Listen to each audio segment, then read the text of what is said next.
And before I erase what's written on the whiteboard, just want to repeat that at noon there should be the money for the sailing. I don't know where. Here. Okay.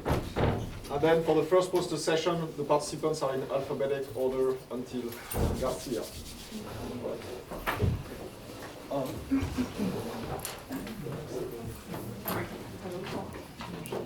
So yesterday we went pretty far from neurobiology, and I described highly simplified models of networks of neurons.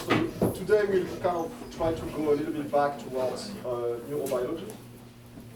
And in particular, one question I would like to address today is the question of the synaptic plasticity rules.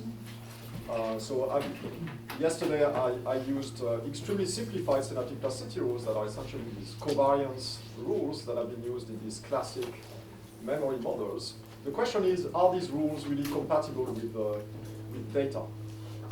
And if not, can we infer plasticity rules from data? So a few years ago, when I was at the University of Chicago, we tried to address this question, and I will basically explain first using a simple cartoon the basic idea, and then I will show you the corresponding data.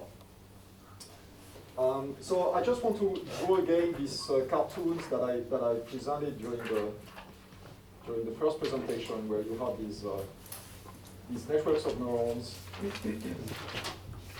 that are interconnected through synapses. And when you have a stimulus that's presented, the idea is that a particular stimulus will activate a specific groups of neurons. So for instance here, let's say we have these two neurons that are activated by a particular stimulus.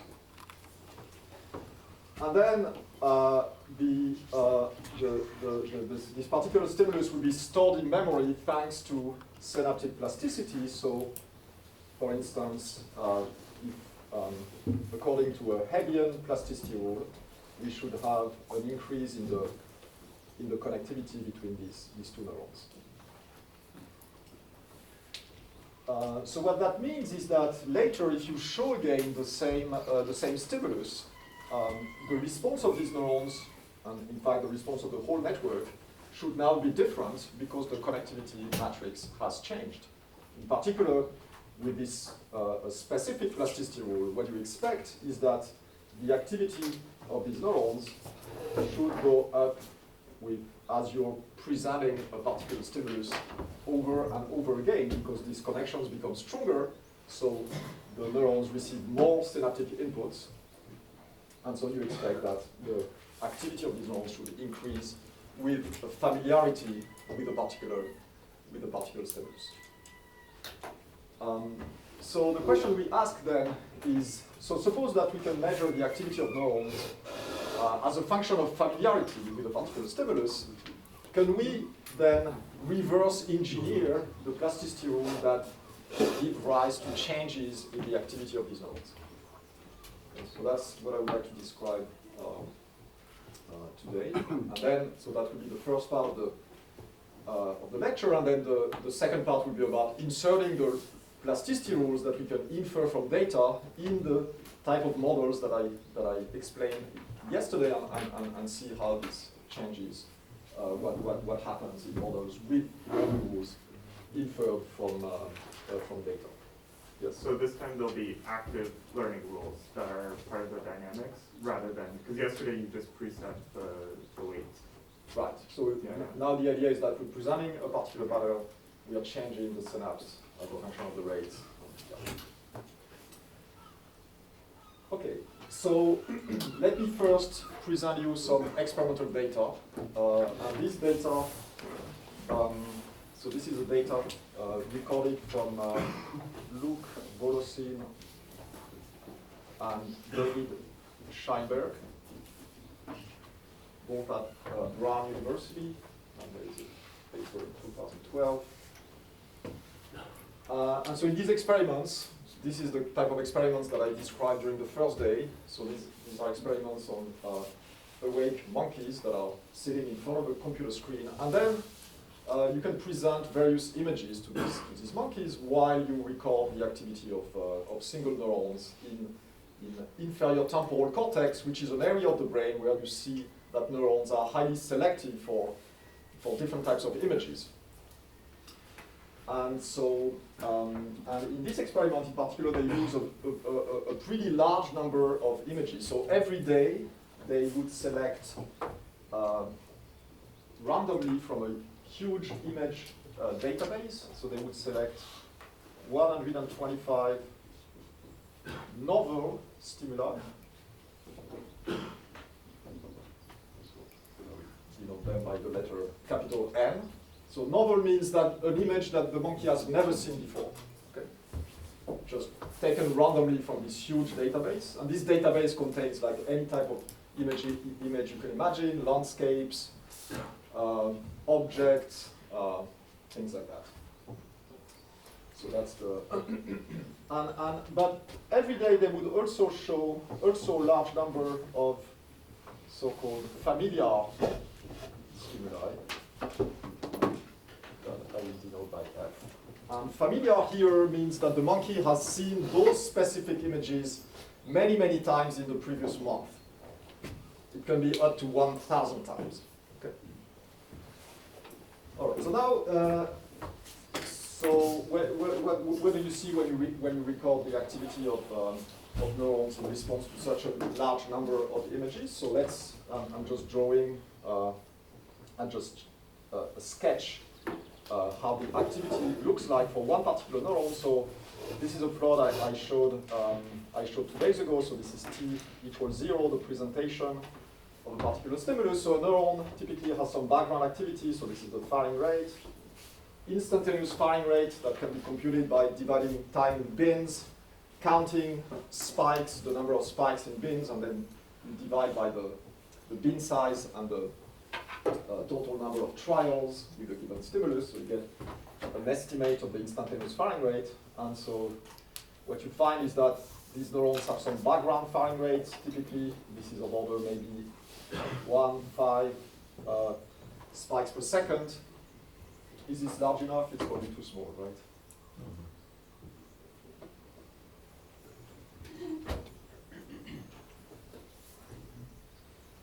And then when you show a stimulus, well, for some stimuli, for some images that you show, the firing rate will increase, but it depends on which stimulus is presented. For other, it will decrease, and then you have all possible types of responses.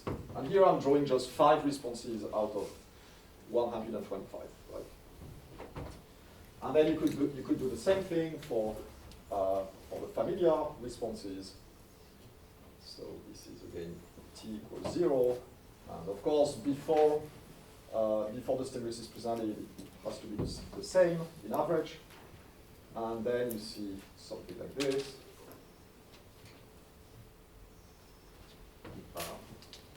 And then of course we can look at different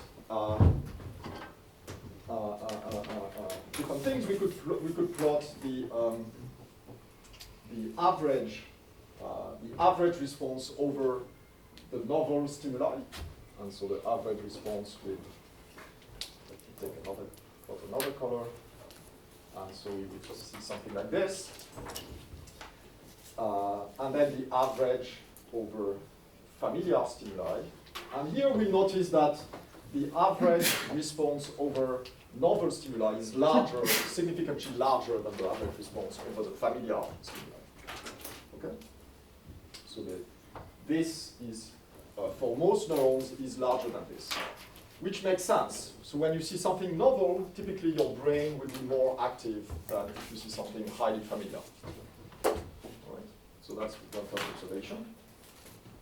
The other observation, though, is that if you look now at the strongest responses, you see that typically the strongest response is actually a response to a familiar stimulus and not to a novel.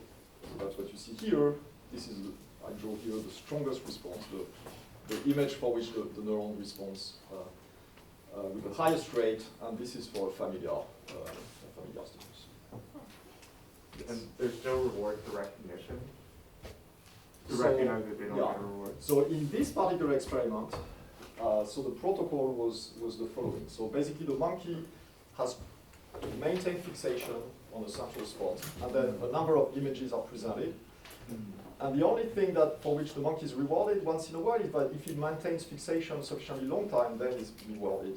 Yeah. I forgot, maybe up to about every 5 or 10 images. Okay. And then there are other things that happen at the, there is a second phase of the experiment that I don't have time to describe, but yes. And then also they've shown 250 images total, there's no repeats. Within a day, you just Yeah. see 250 and no repeat. All these images are repeated multiple times. Oh, So in fact, these images are novel only at the beginning of the Yeah, okay. but they will be presented typically about 10 times. Okay. And these are averages over all repetitions. And also you can analyze what happens as a function of the presentation number. And you see within a single session, in fact, that the average responses actually decay even as a function of repetition number. Cool. So what you can do is plot, it's instructive to plot the distribution of responses separately for novel and for familiar. So let me put this here. And so this would be the probability of a given rate, as a function of rate. And you see typically a pretty skewed distribution like this. And just to give you orders of magnitude, this typically expands up to maybe about 50 spikes per second. So the range of rates are maybe between a few spikes per second and 50 spikes per second, and for some neurons it could go up to maybe 100, or well, that would be more like 70, 80 spikes per second. So this is the kind of range of rates. And now if I superimpose the familiar distribution, what I see is that it will be something like this. Okay. So it's like, it's pushed to the left. Most of the distribution is pushed to the left, but the tail is stretched. So this is like these strong responses here. So this is, mind you, this is novel in red, and this is it's also instructive to plot this in the distribution of the log of the rates. So we can now let's look at the log of the rate. And then you see that the distribution of novel looks approximately Gaussian, so meaning that the distribution is approximately a log normal. Okay. And then when you distribution of familiar, we see that this looks like this. Okay.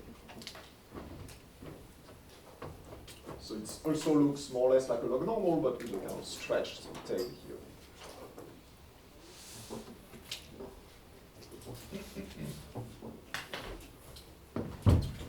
All right. So the question we ask then is what kind of synaptic plasticity rule would produce this transformation of this novel distribution to a familiar distribution after you've learned this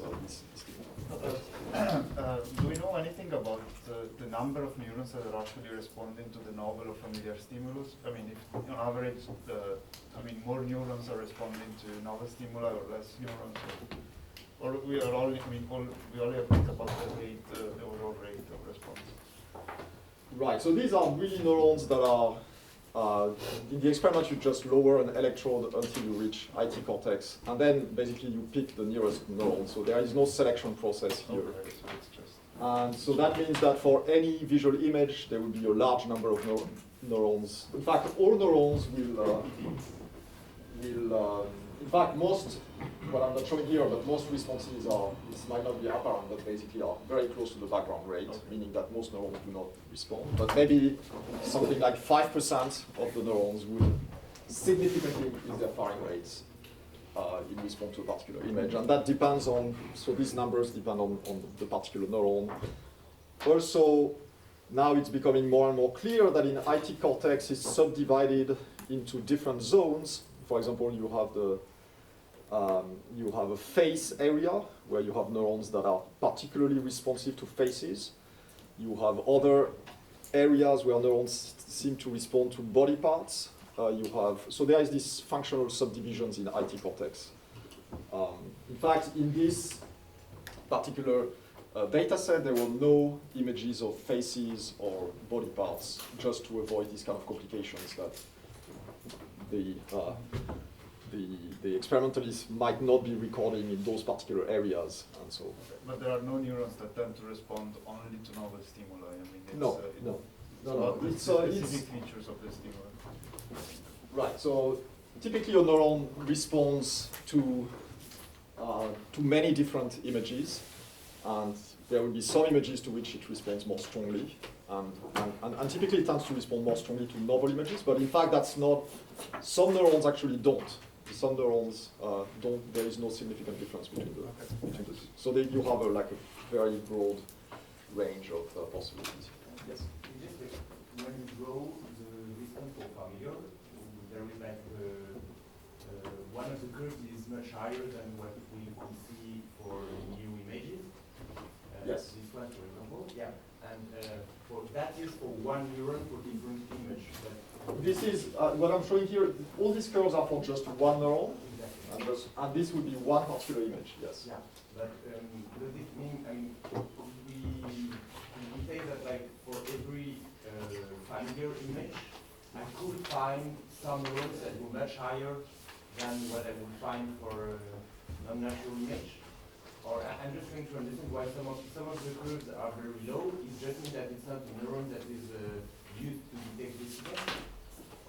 But for every familiar image, there is some neurons that have a very higher rate than what I could find. Yes. So in this experiment, so since they're recording a relatively small number of neurons, I'm not sure that you can show that for every familiar image you have a neuron that has a high firing rate, but I would expect that yes, if you could sample sufficiently many neurons, then you would find neurons that respond very strongly to every familiar image. Yes. I don't know if I answered your question. Okay, any other question? Yes. So the same image shown twice would give the same curve? Okay, so yeah, so that's also related to the question about the number of repetitions of different images. It turns out that so this is an average over multiple presentations the same day. Now, if you look at now the averages over, if you don't average over trials, but now you look at the response on the first presentation, second, third, you would see that there is typically a trend towards a decrease of the response with the presentation. So this would be the first presentation of the image, second, third, fourth. So this effect of decrease of average firing rate with familiarity, you already see it within a single day, a single session. Okay, I'm not sure we should keep this open. The chat. All right. So is this compatible with the? Now the question we asked is. First question is this compatible with the kind of plasticity rules that I presented yesterday? And so the hypothesis is that is really what's sketched in this little cartoon, that these changes, the fact that these two curves are significantly different, are due to the fact that there has been some synaptic plasticity in this circuit, and that's what leads to these changes.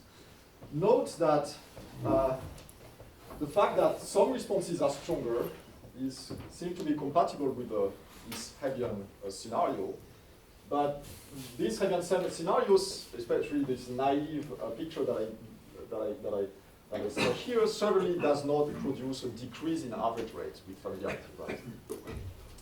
So that's what we try to explain now. All right.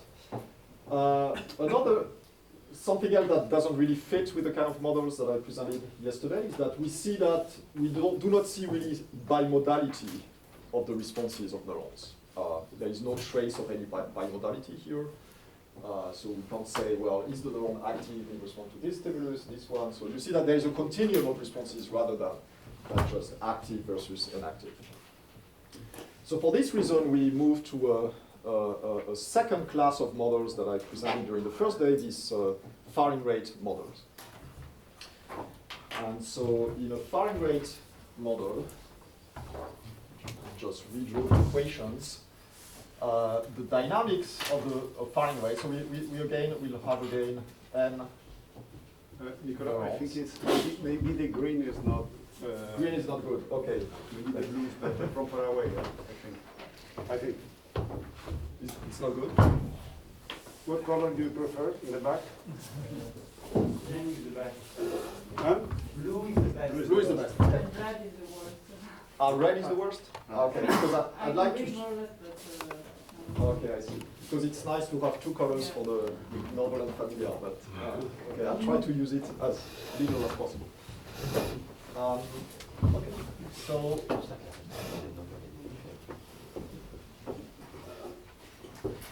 And each neuron is characterized by a firing rate, so R, I of t. So I goes from 1 to n. And of course, this firing rate can be any, so it varies between 0 and some maximal value. Maximal values are typically of order maybe 100 spikes per second for cortical neurons. And the dynamics is given by a simple first order differential equations. So the derivative of the rate is equal to minus Ri of t, which is some decay. So that means that in the absence of inputs, the rate will decay to 0. And then the inputs are given by some transfer function phi. And then what we will have is that we will have some external inputs driving this neuron. And these external inputs will mimic the effect of this, the presentation of these images, the fact that the rates increase or decrease when you present a particular stimulus. So that will be due to this, this external input. And the idea is that these external inputs come from, draw the little cartoon of the brain. So we have basically the idea is that the inputs, the visual inputs come through area V1, and then they propagate to different areas in the visual stream, and then they reach this big part of cortex called the inferior temporal cortex, or ITC. And so this IIX describes these inputs that come from earliest visual areas. And so these are the external inputs. And again, we'll have the recurrent inputs, so inputs coming from other neurons in the same area, which will be given by sum over j of jij rj of t. Okay? And so this function phi is a transfer function. So typically it's taken as a monotonically increasing function of the inputs. So typically one takes phi to be, if I have an input I, function I, the function phi will be something like this, with which goes smoothly from 0 to some maximal firing rate, R max. And is often taken to be, for instance, a sigmoidal function. Okay, so so now the first so the first thing that we will do then with this model is that we will do presentation of external inputs. And so let's specify how we present the external inputs. So we have, suppose that we present a novel stimulus. So the idea is that a novel stimulus, when a novel stimulus is presented, we expect that it will be uncorrelated with the current connectivity matrix, because it's never been seen before. And so in this model, what we can do is we can draw randomly IIX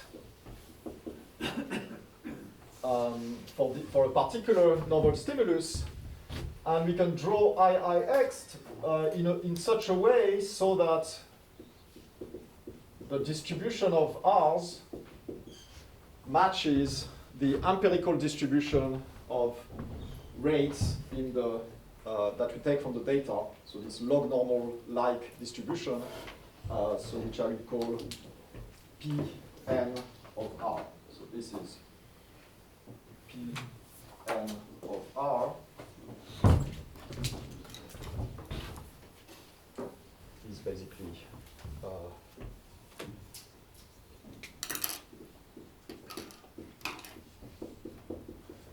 okay. So the way to do it is that we can draw randomly a rate from this distribution, and then we can use this equation to compute IIX, and then basically we can compute the current that will lead to the right rate. Okay.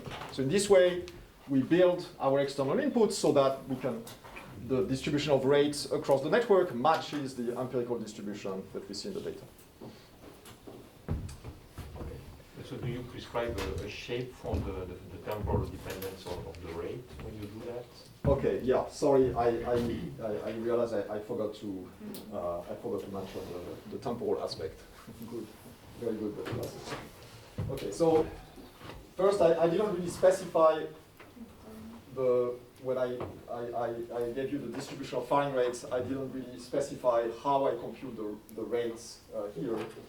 And we do something very simple. We just take an interval which contains basically the peak of the responses. So basically this is an interval which in fact goes from 75 milliseconds to 200 milliseconds.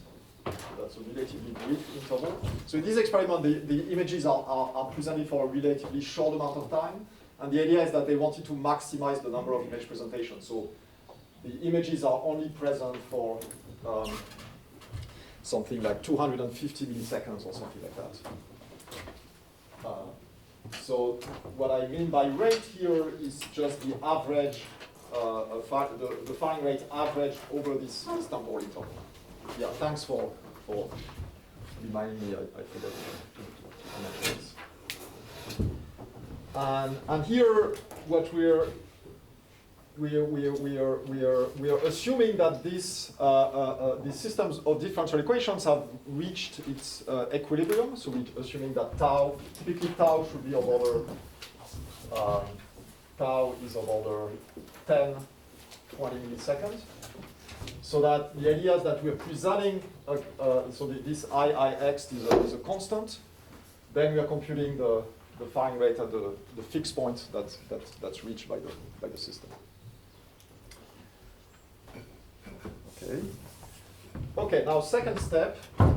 So now we have the rates. Now what we can do is change the connectivity matrix based on these rates. Okay.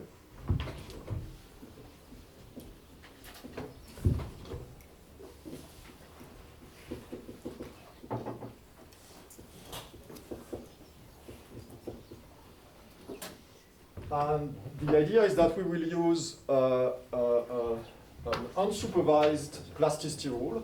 By unsupervised, I mean that the synapse will only change based on the firing rate of the pre- and postsynaptic neurons. There is no error signal, there is no reward, nothing. So now we will use an unsupervised plasticity rule. So Jij will become Jij plus some delta Jij of Ri and Rj. Okay.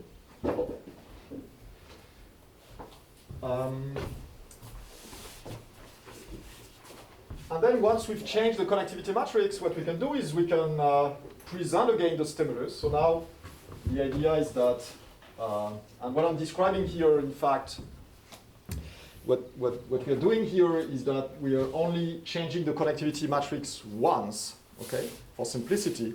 In reality, these images have been shown many, many times, okay?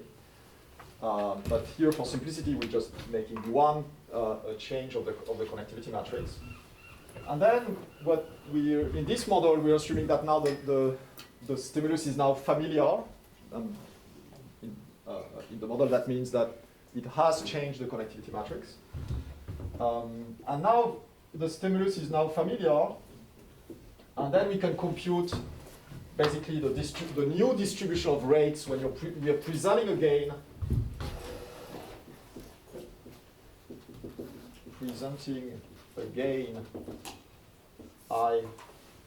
the same IIX that we used during the first presentation. And then we can compute the distribution of rates, the resulting distribution of rates.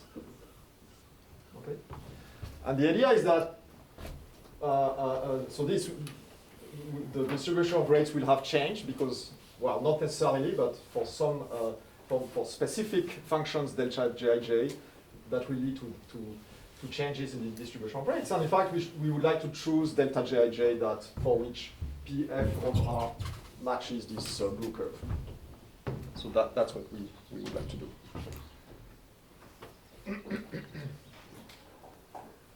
Okay, so the first thing we can do is we can check what happens with classic plasticity rules that have been used in these classic models. And in fact, the one that I showed yesterday is called the covariance rule. So let's see what happens when we use the covariance rule.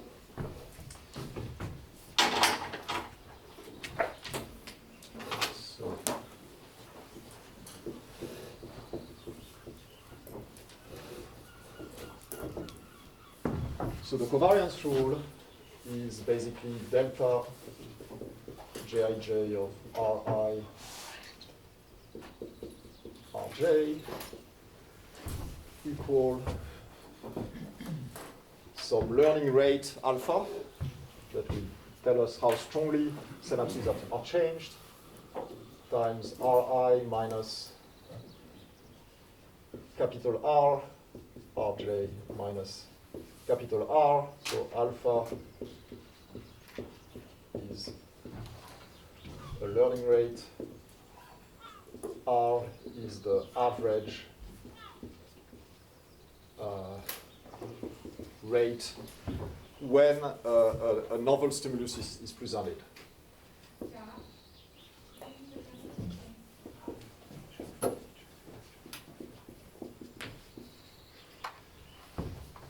Okay, so that's basically all the models that I described yesterday. The Hopfield model, the Zolix-Feigenbaum models were obey the covariance rule. Now the difference, of course, is now the rates are no longer binary random variables; they are continuous random variables. But this is essentially the same type of rule. And the average error is computed for on the novel image set, right? Yeah, exactly. So R would be integral of dr R P n of R.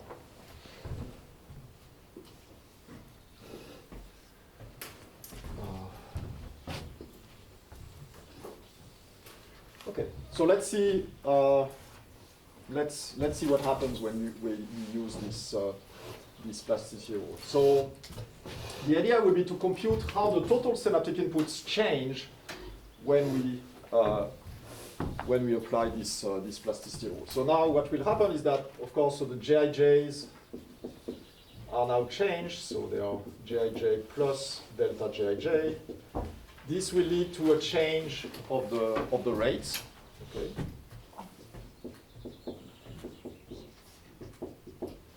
And also a change, we start by computing the change in the total synaptic inputs. But I will call these total synaptic inputs here HI.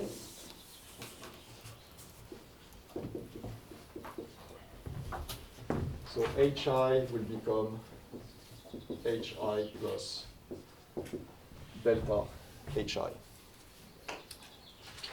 All right, so let's compute these total synaptic inputs.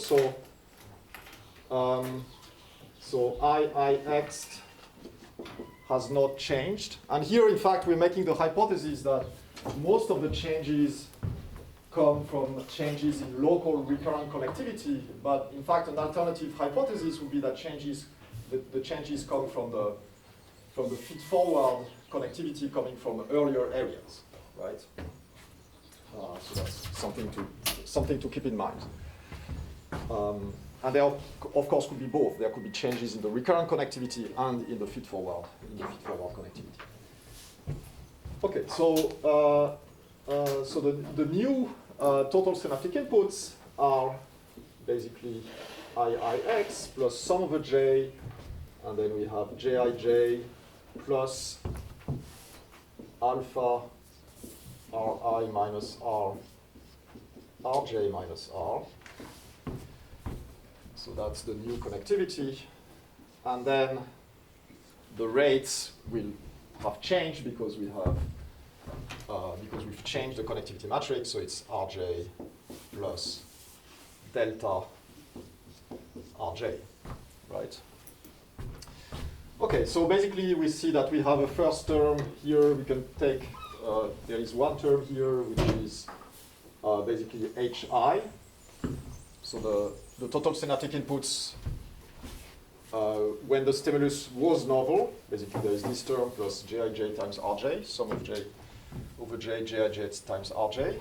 Then we have a second term here where we see that, so this Ri minus R, it kind of comes out of the sum, so Ri minus R. And then sum over J of Rj minus R times Rj.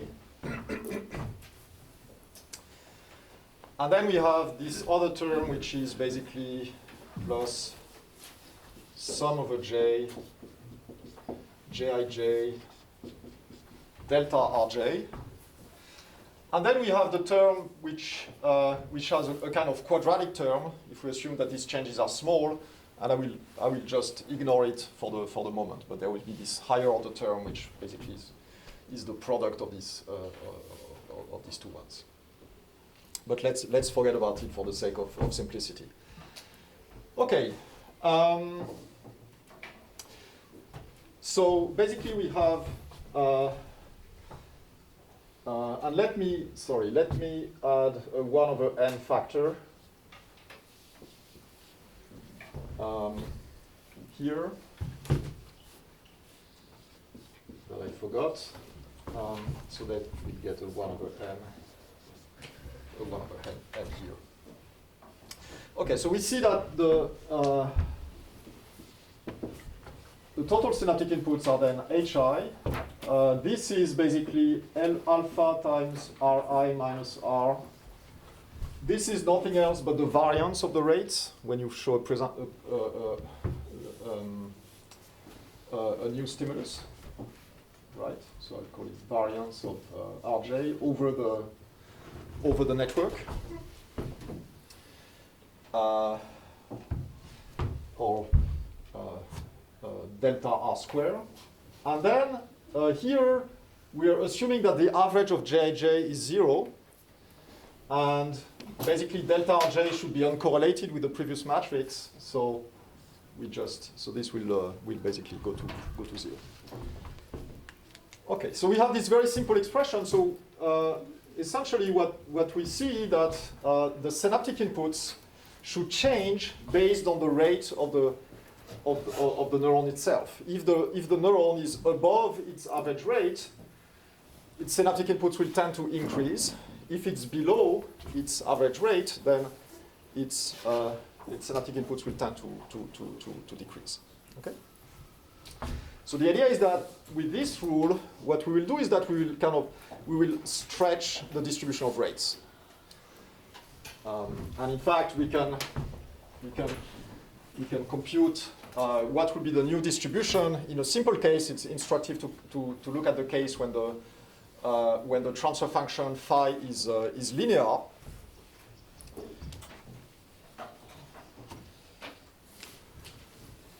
So let's take the case when phi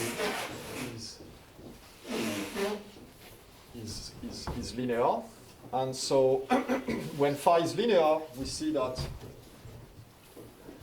so we have Ri plus delta Ri equal phi of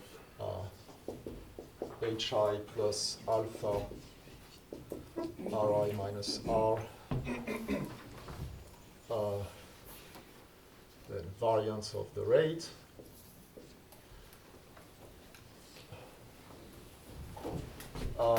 And so let's say that phi,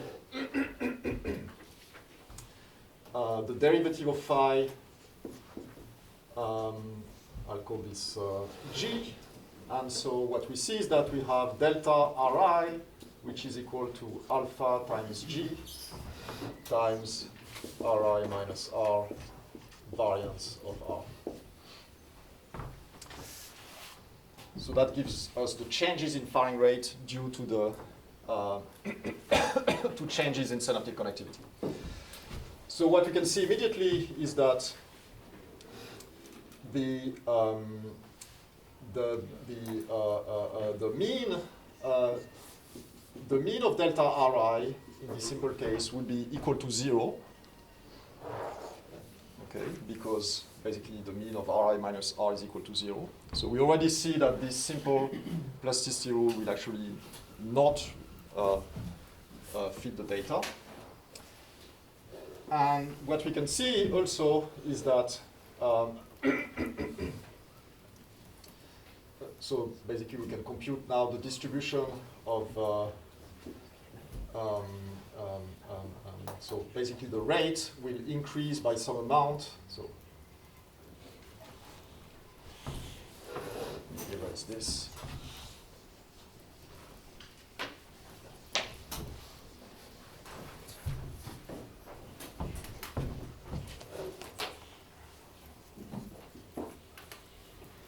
So Ri familiar is equal to Ri novel plus alpha g Ri n minus R times variance of R.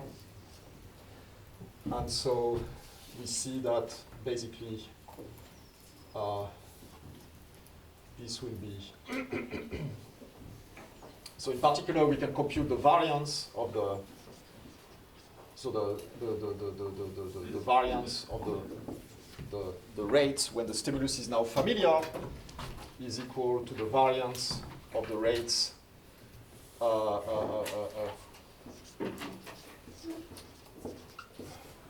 when the stimulus was when the stimulus was novel times 1 plus alpha g times alpha square g square var of R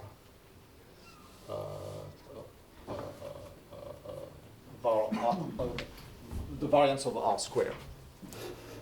And so basically what happens, so let's sketch what happens in this case. We see that the distribution of, so if we start from a distribution of rates that is let's say a Gaussian distribution. So this is P R of R. Then the distribution of rates for a familiar stimulus will basically be a distribution that has the same mean but has a larger variance. So the neurons that start at high rates, they are pushed up by the misplasticity rule. Neurons that start with a low rate, they are pushed down by this plasticity rule. Okay, so we see that this has this Hebbian covariance rule seem to match what happens with the tail of the distribution here, and the fact that the variance of this distribution is actually is larger. So the variance of the distribution of familiar rates is larger than the distribution of novel rates, but it doesn't reproduce the decrease in the mean. Okay. So in fact, we can see that there is a very simple modification of the covariance rule that will actually describe this phenomenon of decrease of the mean. That's a very simple. There is a very simple way of modifying the covariance rule so that this distribution will be shifted to the left. And this simple way is to add here a parameter lambda that is larger than 1. So now we have a modified rule where instead of taking Ri minus R, where R is the average rate, we are subtracting something that's larger than the average rate. And then what will happen now, you can see that in this equation, we see that that now the average of delta Ri will no longer be equal to 0, but it will be proportional to 1 minus lambda R alpha G variance of R. And so it will be negative. So now what will happen is that this will shift this blue distribution to the left. Okay. So qualitatively, the simplest learning rule that match these two features in the data, that is decrease in the mean but increase in the variance, is this modified covariance rule where you're just subtracting for the postsynaptic dependence on the rate, you're subtracting to the rate something that's larger than the mean. However, this still doesn't match very well. If you use this plasticity rule, you see that it doesn't match quantitatively very well the distribution of familiar rates. So the question now is, how can we, is there a way to directly infer this this function from these two distributions, the distribution of novel rates and the distribution of familiar rates? And so that's what I would like now to explain. A simple method that allows us to infer directly, in particular, the dependence of the learning rule on the postsynaptic fragment. And in fact, we'll use the intuition that's provided by these simple calculations. And in particular, what we can do is we can assume that, so let's,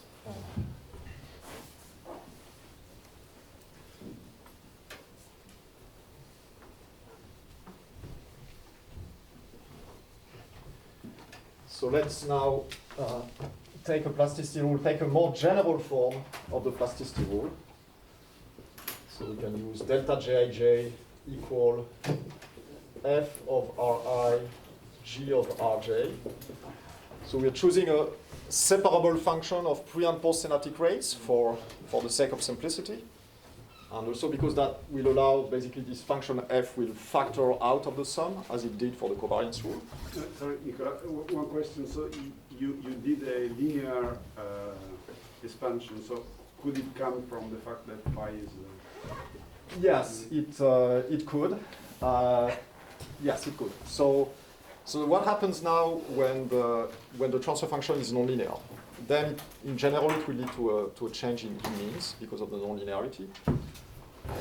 However, so now we have to take into account other constraints. So let's suppose that now we have a nonlinearity that is the sigmoidal nonlinearity, which we typically expect. So that means that these nonlinearities will have a supralinear region and then a sublinear region because it has to saturate. So any reasonable transfer function will be qualitatively this way. Well, what we expect for neurons in cortex is that most of the time they are sitting here. just because the average rates are typically much lower than the saturation rates. And you can see this from these distributions. We see that these distributions, they are certainly, the average rate is much lower than the saturation rate. So we expect neurons, in fact, to most of the time sit in this supralinear region of the transfer function. And so if the distribution of inputs when you have a new stimulus is a Gaussian distribution, for instance, which is kind of reasonable for kind of central limit theorem type arguments, you have lots of inputs. If they are uncorrelated with the current connectivity matrix, we should have something that's close to a Gaussian. So that means that we should be, the distribution of inputs will be here. And now if you pass this Gaussian distribution through this supralinearity, basically what will happen is that the mean actually increases. So even though the mean of the currents doesn't change, but the mean of the rate will actually increase. So it actually goes in the wrong direction. Of course, if you were in here, then you could reproduce a decrease in the mean rate, but that's not really the realistic region of rates. But yeah, thanks for asking this question. So in a similar mind, you assume this decorrelation between the GIJ and the RJ.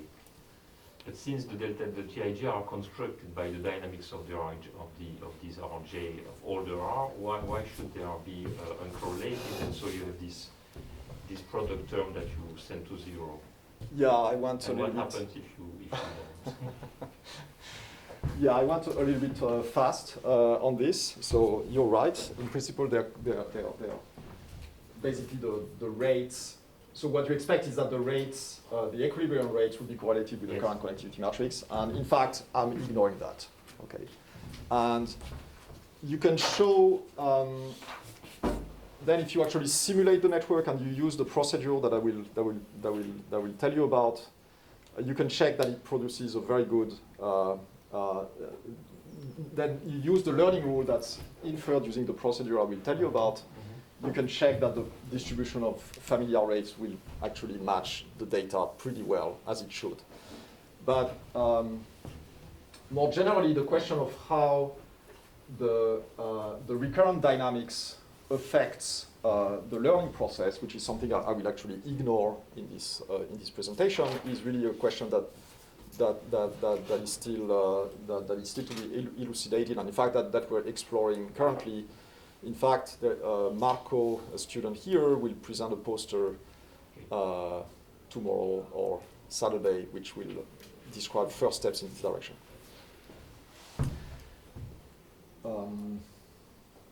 Okay, so let's go back to this plasticity rule. So now we're kind of looking in a broader space of plasticity rule. They are still separable, but now we have these arbitrary functions f and g. So basically, essentially the same calculations that I did carry over to this new situation, and then we have that we can show that delta hi will be proportional to f of ri, and then something that will be, so instead of being the variance, it will be like the average of g of r times r over this distribution of novel rates. It's basically the same calculation that I actually erased, but basically instead of ri minus r, you get f over ri, and then instead of the average of delta r squared, you have this new average. And we will be using this formula to try to infer f over ri. Okay, so how can we do this?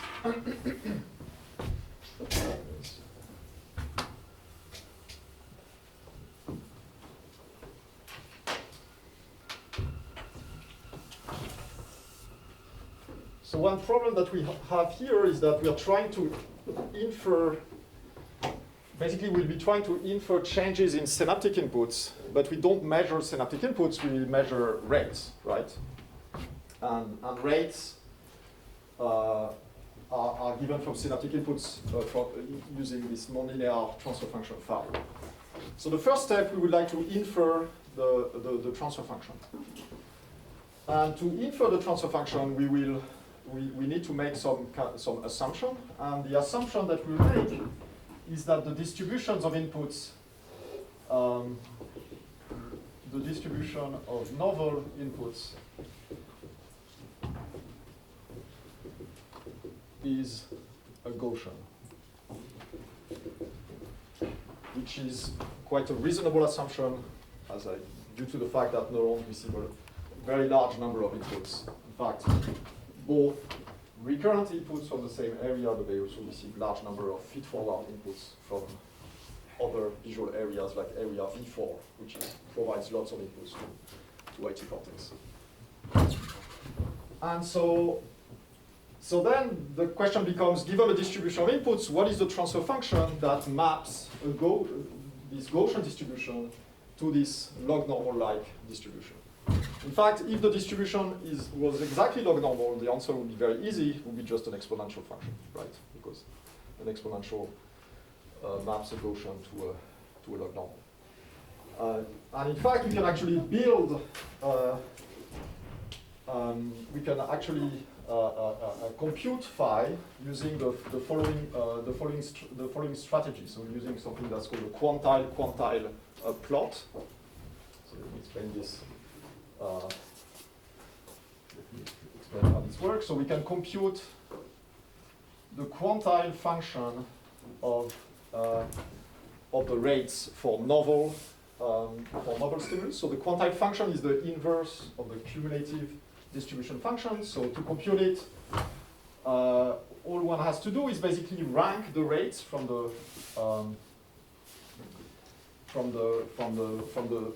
lowest one to the largest one, and then so this will be a function called Q n of p, and Q r n of p, r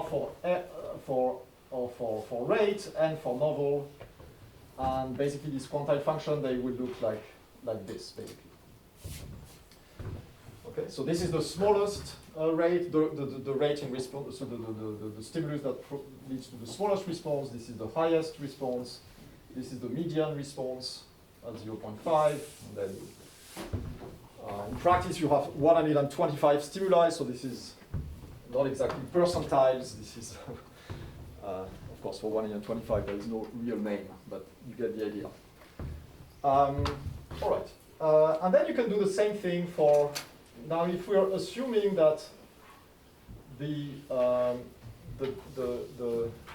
inputs,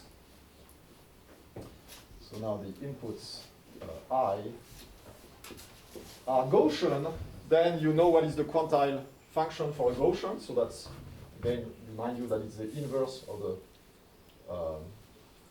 the cumulative distribution function for a Gaussian. So it looks like this, right? So the median is 0, and then of course it has to go this way. And now how do you build the transfer function? So use a different color then. Black.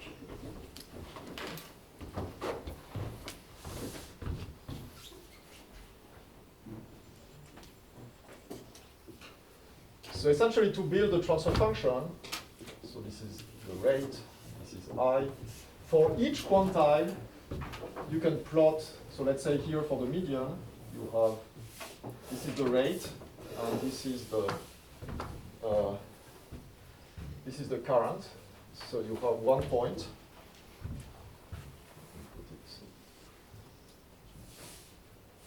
So here for this particular current, the rate is this. And then for you get the idea. For each quantile, you can compute, you can plot the rate as a function of the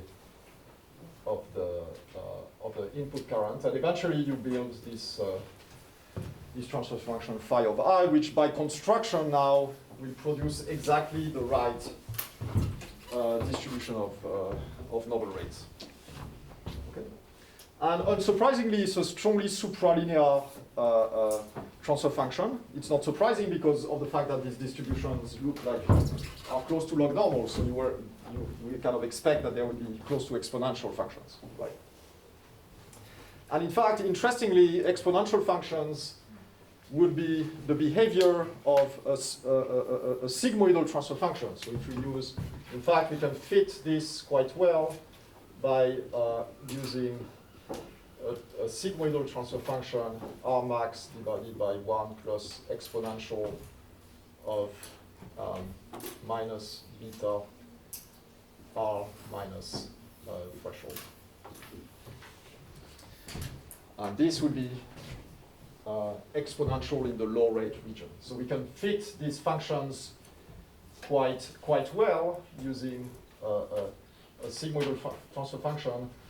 The maximal rate is not well constrained by this fit because basically you have rates, the vast majority of these rates are in this supralinear region. But it doesn't really matter for what we'll discuss today. Okay, and also, this is also quite reassuring in a way because, so I mentioned in the first course that these other types of models, these spiking neuron models, in particular the leaky integrate and fire model, if you have, if you take a leaky integrate and fire model and you have noisy inputs as you expect synaptic inputs to be in a living brain, you can then compute this transfer function for this spiking neural model. So it's essentially a calculation of a mean first passage time to threshold. So this is exactly what you have to do. And when you compute how this mean first passage time to threshold, so that this, well, it's the inverse of the mean first passage time to threshold. When you compute this, you find that this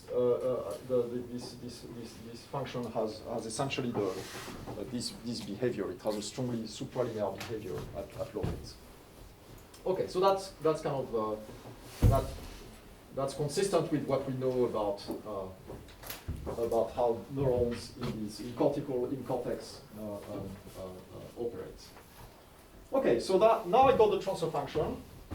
And now I will use the transfer function to infer the distribution of inputs for familiar stimuli. So now let me add to this curve the quantile function of rates for familiar.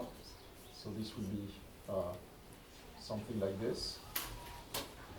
This looks something like this. So for most quantiles, the rates for familiar are lower than the novel rates, but for the upper quantiles, maybe the largest 5 percentiles or something like this, or few percentiles, then the familiar rates are higher. I can use now this transfer function that I just inferred to get the quantile function of inputs for the familiar stimuli. So it's basically, I'm kind of doing the reverse operation. I'm taking the rate from the rate for at each quantile. Let's say this is the median familiar rate.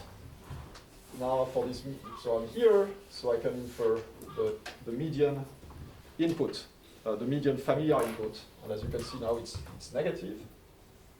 And so I get the quantile function for familiar inputs. So this is Qi f of t, I'm sorry, and this is Q r f of t. Okay.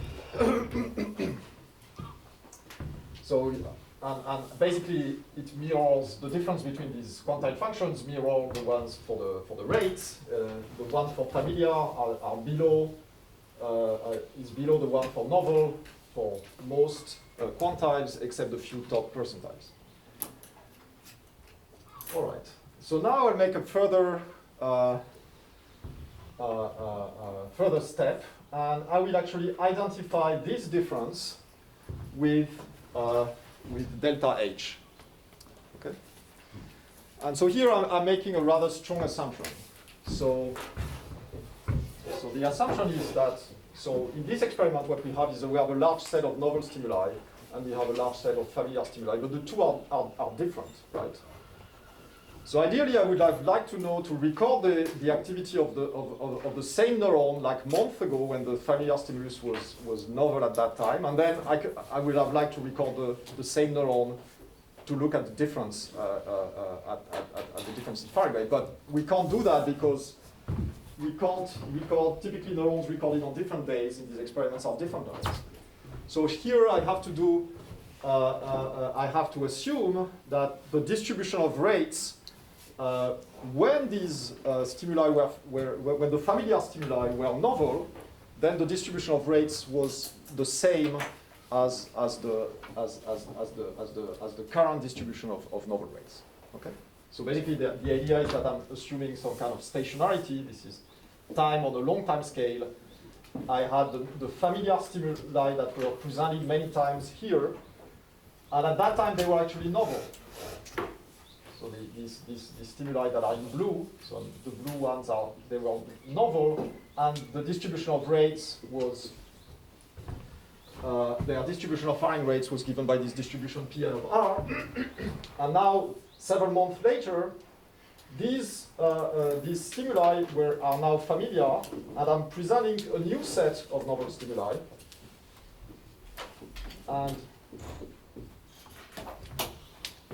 And I'm assuming that this is the same distribution after a few months. Okay.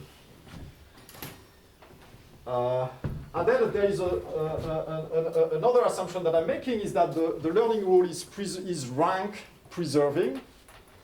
So meaning that I can identify the median novel, the median novel with the median familiar. And it turns out that when f of Ri is a monotonic function of R, then the learning rule is in fact rank preserving. So that's okay. All right. So this is basically delta H. And now what I can do is compute from this plot, I can compute the quantile function of delta H. And what I see is something like this. Well, it's actually more extreme than that.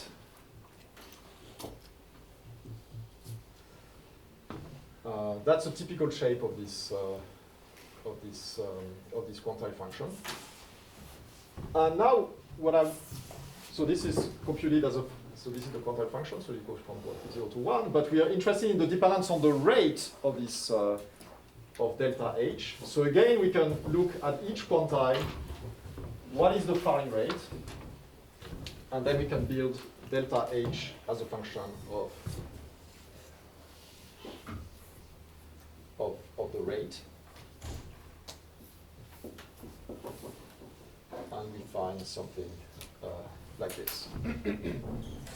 And so the idea is that the changes in synaptic inputs, so this is consistent with the plasticity rule, that is such that the changes in synaptic inputs are negative for low rates, so rates which are typically below something like 20, 30 spikes per second, and they are positive for higher rates. Now, this is again quite reassuring because if you remember in my first lecture when I presented all these slides, I told you that synaptic plasticity has been shown to depend strongly on firing rate and exactly according to this qualitatively has this behavior that is depression at low rates and potentiation at high rates. Okay, so that fits with the kind of data that we got from in vitro experiments. And essentially what you see is that this function that we just inferred is basically this function f of R up to this constant, which depends on the function g, which is not determined by this procedure. However, what this procedure tells us is that this average needs to be non-zero. Okay? So g of R in particular needs to be positively correlated with the rate, which you also expect from in vitro experiments is that the plasticity will increase as a function of the presynaptic rate. Okay, so that's basically how this procedure works. I want to emphasize that so here I have plotted a single curve, and in fact different neurons will have different curves. Basically, you see that there's a broad heterogeneity between different neurons. In fact, some neurons, you don't really see this behavior.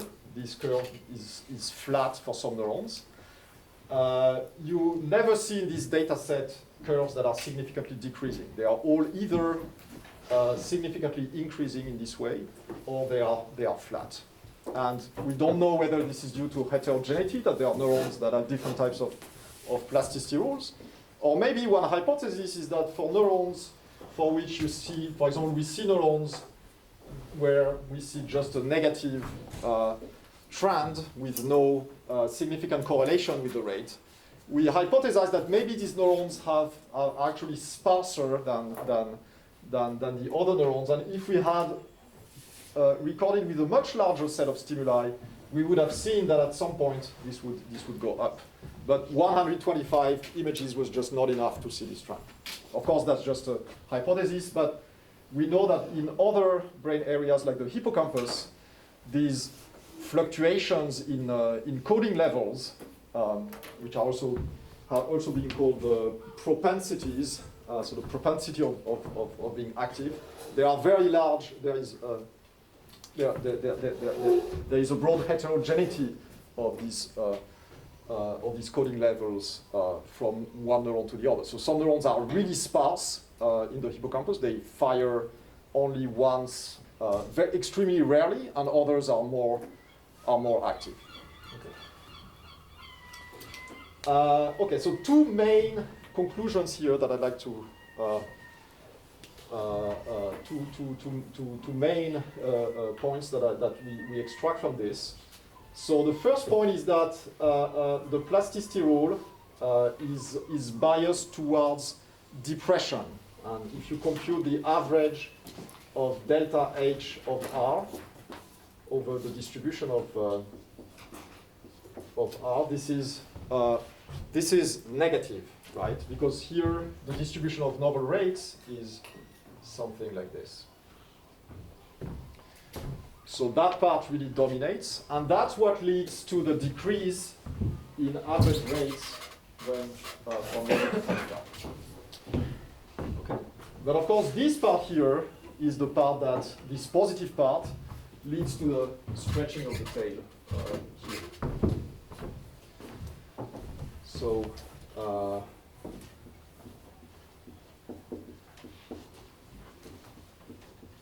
decrease in mean responses with learning. The other part, the other conclusions that we draw is the fact that this is actually significantly nonlinear. Okay, so the covariance rule would have predicted a curve like this, where this would be the mean rate. And in fact, this modified covariance curve that I presented would just be shifting this curve to the right. But in fact, what we infer from data is significantly nonlinear. So dependence on rates is significantly nonlinear.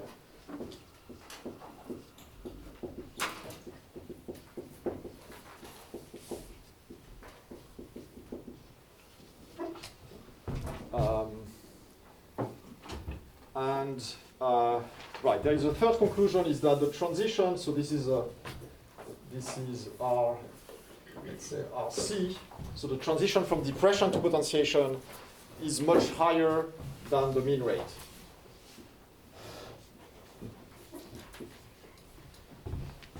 Where RC is the transition, is the point at which delta H of, basically delta H of RC equals 0. And so typically there are only a very small fraction of images for which the neurons will be in that positive region. So these are the kind of the main conclusions of this procedure. All right. Okay, so now the next question we asked is what are the consequences of this plasticity rule at the network level? So now what? First, if we insert this plasticity rule in a network, will it exhibit attractor dynamics? And then what will be the storage capacity? And so these kind of questions. All right. So the idea now is to so we go back to the class of models that I described yesterday, except that now we have a fouling rate model.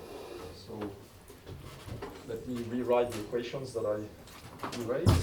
So we have tau dri over dt equal minus ri plus phi of x plus sum over j, jij, rj.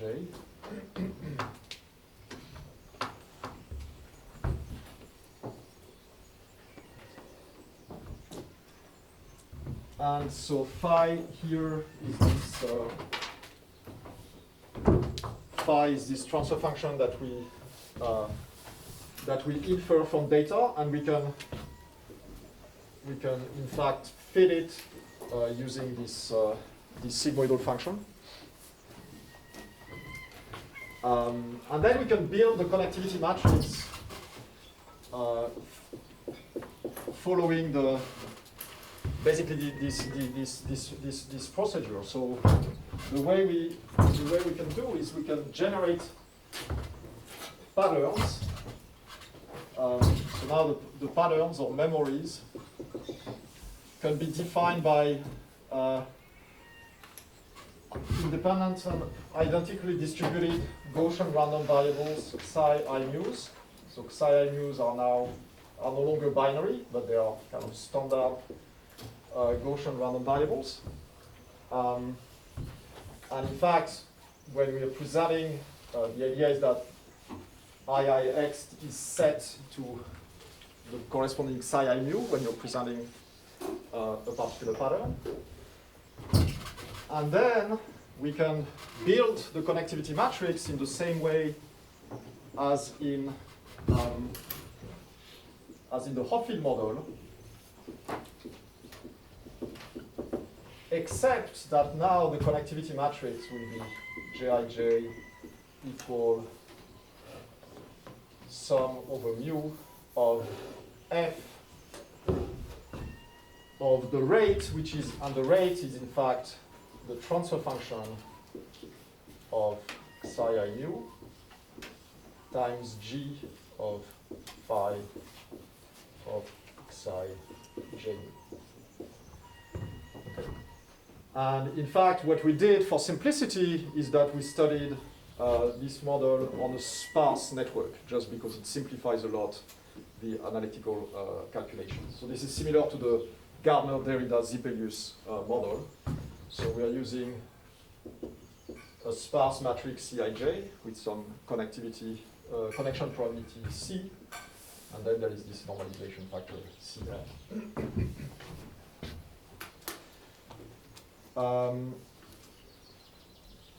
So then what kind of functions do we use for f and g? So for f, we can actually also fit these functions quite well with the sigmoidal functions, interestingly.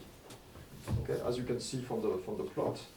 And in fact, for some neurons, interestingly, this is quite close to step functions for some neurons, which is quite interesting. So we can fit this with basically a sigmoidal function with an offset.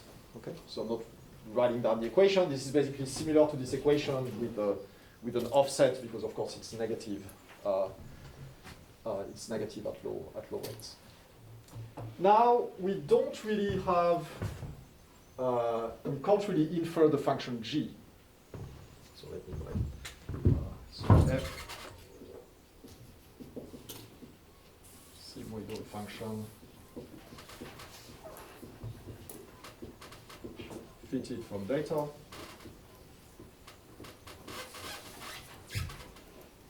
So we assume that G is also a sigmoidal function, right? We don't have, we have to choose a particular functional form. What we can do later is we can explore how changing the parameter of G changes the dynamics of the system. But what we did is just take G as the same sigmoidal function as F,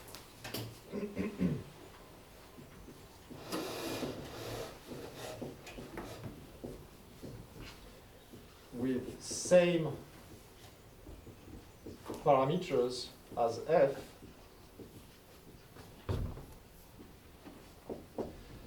except that we fix the offset so that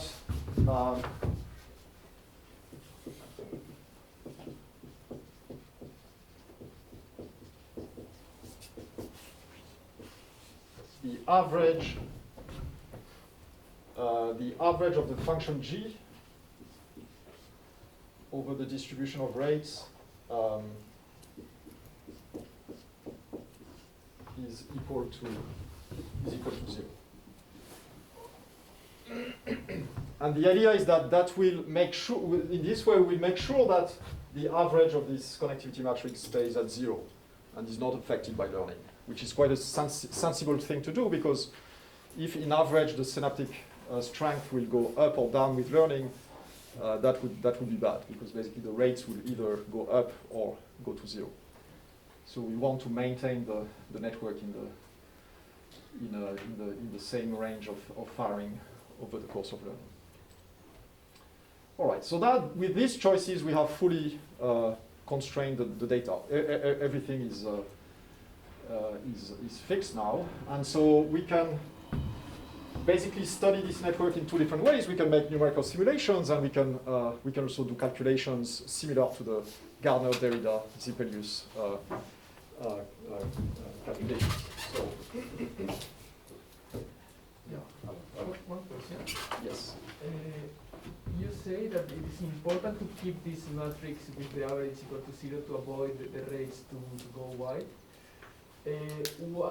Why taking this option maybe instead of adding a non-linearity to the model that prevents the rates to go up?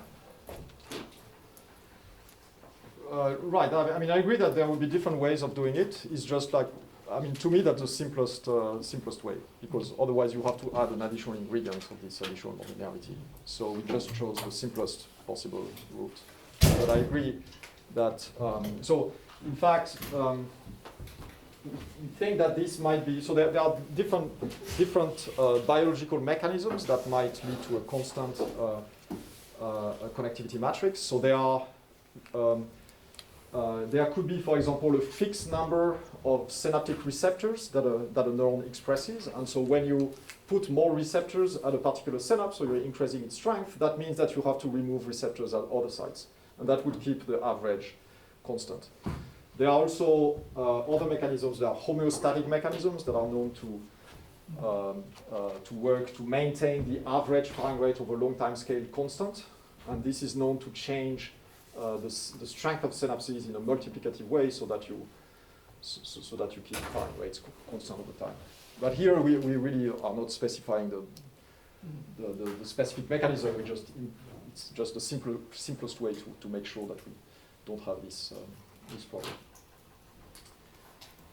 Okay, so I think I don't think I have time to explain the calculations. But they are essentially, you can see that this is basically the same, a model that has very similar structure as the Derrida-Gardner-Zippelius model. So essentially, we can compute the overlaps of the network state with the patterns in exactly the same way. And the difference now is that we have two Gaussian random variables. you have the one Gaussian random variable is basically the distribution of the patterns for the particular memory that you're trying to retrieve, and the other Gaussian random variable is the distribution of the noise term, basically the part of the total synaptic inputs that come from the other patterns that are stored in the connectivity matrix. But eventually you can write down the equation for the overlap. So the overlap will be basically a double Gaussian integral where, so in fact,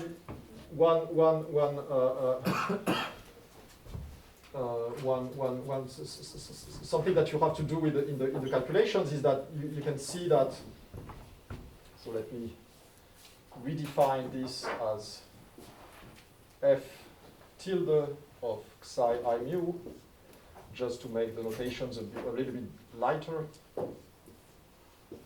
So the tildes are basically f of phi of the argument.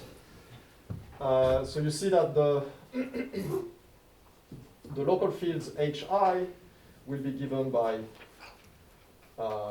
something like sum over j and mu of Cij over Cn f tilde of psi I mu g tilde of psi j mu, and then times rj. So here we will define the overlaps as m mu equal 1 over n sum over j of g tilde of psi j mu times rj. And again, in this way, we can write down the total synaptic inputs as a function of the overlaps, as I did in the models yesterday. And then basically what you have is that, so to compute m, so m, you have basically a g tilde function of psi, which comes from this term. The rates are given by the transfer function in the fixed points of the network. The rates are given by the transfer function, so you have a function phi. And then you have again a signal part. The signal part becomes basically f tilde of psi times m. And then you have a noise part, which is something which will be again proportional to alpha, some parameter gamma, which is given by averages of these f tilde square and times average of g tilde square. And then another order parameter, which is 1 over n sum over j of rj square. So this is average squared firing rate in the network. So this is basically, this is the variance of the noise term that you can compute easily. This is a simple exercise to compute, and then times this function z. So that's the equation for this for the overlap, and you have a similar equation for capital M, which is basically integral of d psi dz phi square. So this is the average of the square of the squared rates. So you have phi square, and then this is the same argument as above. So this is basically a generalization of the calculation of Derrida-Gardner's deep values to this model. So briefly, what do we find when we solve these equations? So we find that M behaves in this way. So this is very similar to other associative memory models. In this case, we have a first order phase transition, in fact. And here the capacity that we find for parameters inferred from data is about 0.56. And so, right, so I think one interesting conclusion is that the model has a pretty sizable storage capacity. So in particular, it can work as an associative memory model in a broad range of values of alpha. I remind you also that, so this is consistent with other experiments that I showed you 2 days ago that show this phenomenon of persistent activity in IT cortex that's consistent with attractor dynamics. So again, we see that it's nice that we're kind of connecting, so using a model where we inferred the plasticity rule from one particular set of experiments, we can actually reproduce another set of experiments about that describes this phenomenon of persistent activity. Last thing I would like to mention. So what we did also is to explore how the capacity depends on the parameters of these functions f and g, and we find, in fact, so we can ask the question: what would be the optimal plasticity rule in the space of plasticity rules described by this? By these two functions f and g, and what we find is that the optimal plasticity rule in that space, optimal in the sense of optimizing the maximal capacity, is obtained when both f and g become step functions. Okay, so both f and g will be simply these step functions. So essentially, this optimal plasticity rule essentially binarizes the input patterns that are basically that are initially continuous. They binarize these input patterns in a way that leads to a sparse representation of these patterns, because basically these step functions are such that there is only a small probability of being here above this threshold. Okay. And in fact, that learning rule is essentially the learning rule of the Sodix-Feigelman model that I described yesterday. So it's the Sodix-Feigelman plasticity matrix, except that now it's in a rate model, so a model that does now continuous functions. And so it's interesting that in fact, when I just erased, I sketched what the functions f that we obtained from the data, but these functions are often actually quite close to step functions. And so that's in fact consistent with a network that's actually trying to maximize its storage capacity. And in fact, the optimal capacity is something like the optimal capacity we get for when you optimize is something that is approximately 0.8. I think I should probably stop. No, yeah. So, okay. Yep. That's it for today.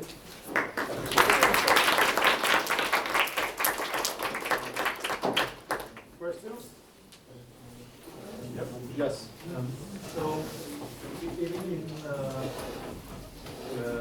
the question you made before, to try to get those f and g functions, it was a bit like assuming that the gij were zero, practically speaking, in the short place, because the distribution was not important. But now, when you have non-zero gijs and you have your R's that are normally distributed, I would expect this to show something wrong, because this is not Gaussian at all anymore, right? Because the sum, the sitting inside the phi, is not Gaussian. So, do you still get a reasonable E of f and some sort of record because the tail is kind of killed by the sigmoidal or something? Okay, so yeah. So basically, what we've done so far is that we use this inference process and then presenting patterns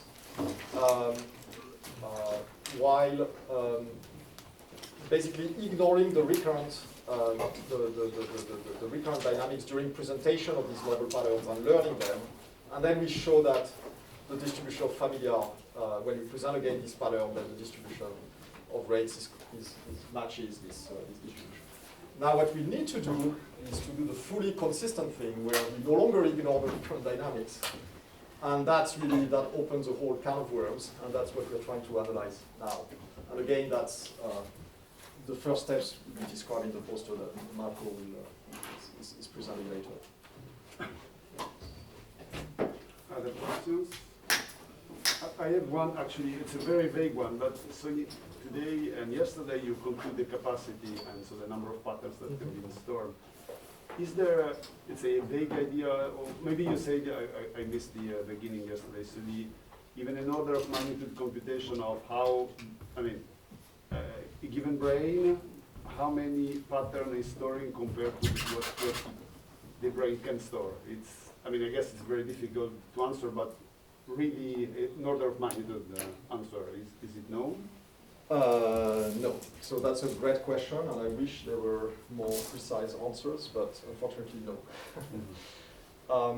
Yeah, so it's a very good question. I think rather than that these results on the maximal capacity, I think one of the main lessons of these models is that what you can do is the amount of information you can store in the network is of order 1 bit per synapse, which kind of makes sense intuitively. And so it would make sense for evolution to have optimized networks so that you try to store as much information per available resource, which are the synapses. Then the number, what number of patterns are stored, this will depend on basically the types of inputs that are received by specific structures, and it's something that's very hard to estimate. There are people that have tried to estimate kind of the rate of information coming from external inputs, but these are, in my view, these are not very convincing. I mean, you can, by changing the assumptions, you can vary these numbers by orders of magnitude. But yeah, I wish there were more precise estimates of these kind of quantities. Okay. Thank you. There is another. One follow-up question, why are you saying that biologically it would be meaningful to maximize the number of patterns? In the sense that maybe there are other things that are important, like, I don't know, being fast at retrieving them or being robust. Yeah. Sure, yeah, I agree. This is just one possible quantity you'd like to optimize. In fact, so I won't address the issue of speed of retrieval, but the issue of robustness is something I will address in the last lecture. So this will be really front and center, how we can maximize robustness for a given number of patterns. So now the goal won't be to optimize the number of patterns that you're storing, but the robustness of storage. Yeah. So, all right, so thank you. So I remember you that now it's time to pay for the savings. So we will stay here.